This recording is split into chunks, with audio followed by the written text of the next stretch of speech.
এই তরকারিটা কিসের তরকারি কেউ কি বুঝতে পারছেন বন্ধুরা? তরকারিটা দেখতে কিন্তু খুবই সাধারণ, কিন্তু খেতে ছিল অসাধারণ।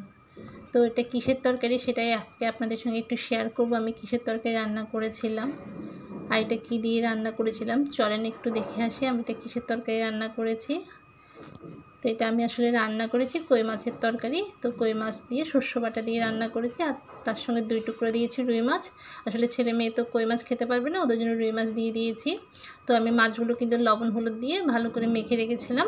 তো এখন তেল দিয়ে একটু কড়া করে ভাজবো, কারণ আমি যে কোনো মাছ একটু কড়া করে ভেজে খেতে পছন্দ করি।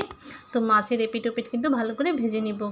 তো মাছ ভাজতে ভাজতে আপনাদের সঙ্গে একটু বলি, যারা আমার ফেসবুক পেজ থেকে মানে আমার ভিডিওগুলো দেখবেন আর আমার ভিডিওগুলো যাদের ভালো লাগে, প্লিজ প্লিজ প্লিজ আপনারা কিন্তু লাইক ফলো করতে ভুলবেন না, আর অবশ্যই কমেন্ট করবেন।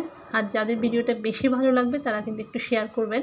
আর যারা ইউটিউব থেকে দেখবেন অবশ্যই আমার চ্যানেলটা কিন্তু একটু সাবস্ক্রাইব করবেন। আপনাদের কাছে কিন্তু আমার অনুরোধ রইল।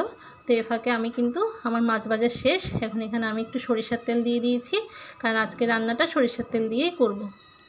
তো সরিষার তেল গরম হয়েছে আর এখানে 5 ফোড়ন দিয়েছি। তো 5 ফোড়ন দিয়ে এখন আমি এখানে বেশি করে পেঁয়াজ গ্রেট করে রেখেছিলাম ওটাই দিব।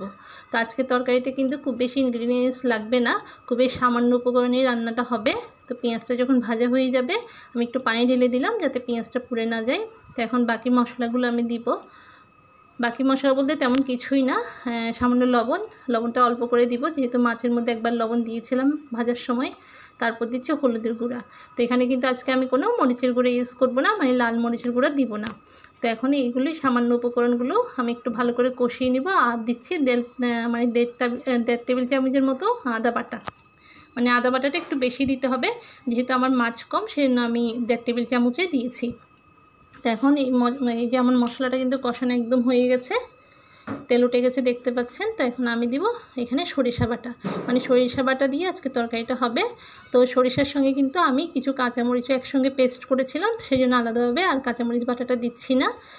সরিষার কাঁচামরিচ বাটাটা একসঙ্গেই ছিল, তাই একসঙ্গেই দিয়ে দিয়েছি। আর যাদের সরিষা বাটা আলাদা থাকবে তারা এখানে কাঁচামরিচ বাটাটা কিন্তু অবশ্যই ইউজ করবেন। তো এখন আমি আবার একটু ভালো করে একটু কষিয়ে নেব বলতে খুব একটা বেশি কষাবো না, কারণ সরিষা বাটা দেওয়ার পর কিন্তু খুব বেশি কষানো হলে কিন্তু তেতো হয়ে যাবে তরকারিটা। তো সেজন্য খুব বেশি কষাবো না। এখন আমি ঝোলের জন্য পানি দিয়ে দেবো একটু এপিট ওপিট নেড়ে, কারণ সরিষা কিন্তু বেশি ভাজা যায় না। তো এই যে পানি দিয়ে ফেলেছি ঝোলের জন্য, যতটুকু প্রয়োজন ওই হিসাবে দিয়েছি, যেহেতু আমার মাছ কম সেজন্য আমি অল্প করে দিয়েছি। তো এখন ঝোলটা একটু ফুটে আসতে হবে। তো ঝোলটা এখন ফুটে আসলে আমি মাছগুলো দিয়ে দেব। তো ঝোলটা কিন্তু আমার একদম ফুটে আসছে। এখন মাছগুলো আমি বসিয়ে দেব সব। এই যে 3টা মাছে দেখেন আমি একটু কড়া করে ভেজেছিলাম। তো এখন এই কই মাছগুলো দিয়ে দেবো, সঙ্গে রুই মাছের 2 টুকরো দিয়ে দেবো, কারণ ছেলে মেয়ে রুই মাছ খাবে ওরা। আর কই মাছ আসলে আমিই বেশি পছন্দ করি। তো আমার কই মাছ ইলিশ মাছ দিয়ে এই ধরনের তরকারিটা খুবই ভালো লাগে, মানে শস্য বাটা দিয়ে রান্না করে খেতে খুবই ভালো লাগে। আর এটাতে খুব বেশি উপকরণ লাগে না বলে তরকারিটা আসলে খুব তাড়াতাড়ি হয়ে যায়। তো এখন আমি আর কিন্তু চামচ দিয়ে খুব একটা নাড়াচাড়া করব না, ওই যে প্যানের হাতলটা ধরে একটু নেড়ে নেড়ে দেবো একটু পরপর। তো তরকারি কিন্তু আমার একদম হয়ে আসছে। তো এখন এখানে কয়েকটা কাঁচামরিচ একটু মাঝখান থেকে ফালি করে দিয়ে দেবো, জাস্ট স্মেলটা আসার জন্য, মানে কাঁচামরিচ একটা ভালো স্মেল বের হওয়ার জন্য। তো এখন দিয়ে আমি আর মানে 3-4 মিনিট রেখে কিন্তু তরকারিটা নামিয়ে ফেলবো। আর এই ফাঁকে কিন্তু আমি মাছগুলো কিন্তু একবার উল্টিয়ে দিয়েছিলাম এপিট ওপিট, যাতে 2 পিঠেই মশলাটা সুন্দর করে ঢুকে যায়।